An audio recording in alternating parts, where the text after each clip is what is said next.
The Mothman of Point Pleasant is a fascinating story. Lots of people have probably heard of it. They've made at least one major movie out of it, a documentary, and a number of other things. So it's well documented. They actually have a Mothman statue in the Point Pleasant area. So this happened. I will give a rundown of what happened for anyone who's not aware of the story.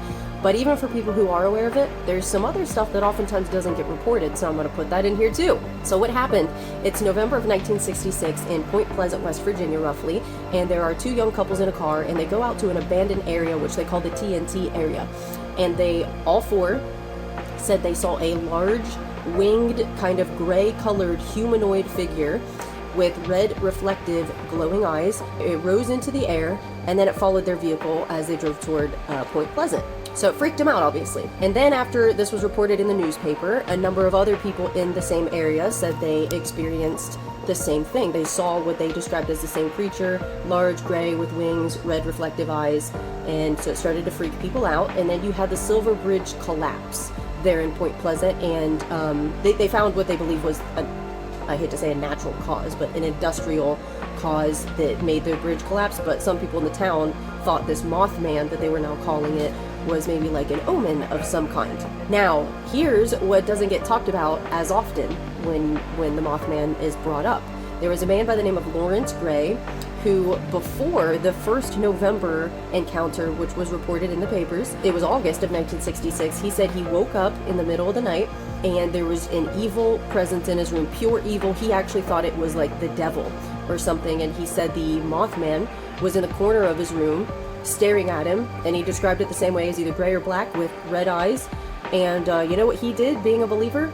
Called on the name of Jesus and started speaking scriptures, and it left. And he's not the only one who encountered this thing on his own property. There was Newell Partridge, who was watching TV in his house one night. His TV malfunctioned. His German Shepherd starts to go berserk, so he goes outside with the dog. He shines a flashlight around, and he said in a nearby field he saw red reflective eyes. His German Shepherd ran toward the eyes and apparently never came back. And then there was Marcella Bennett, who was getting out of the car with her baby to go visit some friends.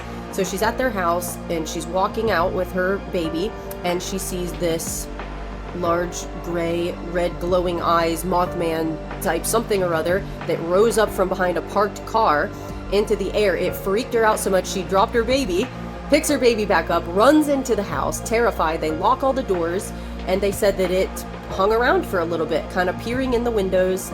It didn't try to enter the house, but it did scare them because it didn't leave, and it was clearly interested in them. And this is the part that definitely doesn't get talked about.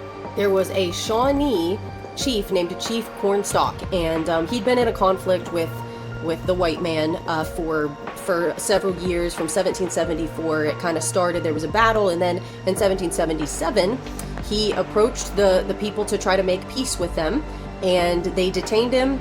And then some stuff happened where they blamed the death of a soldier that was unrelated on him, and then they put him to death. But here's the thing, supposedly with his dying breath he placed a curse on the land, and that never gets talked about when we talk about the Mothman. And yet this land that he cursed is right where the Mothman sightings and encounters happened.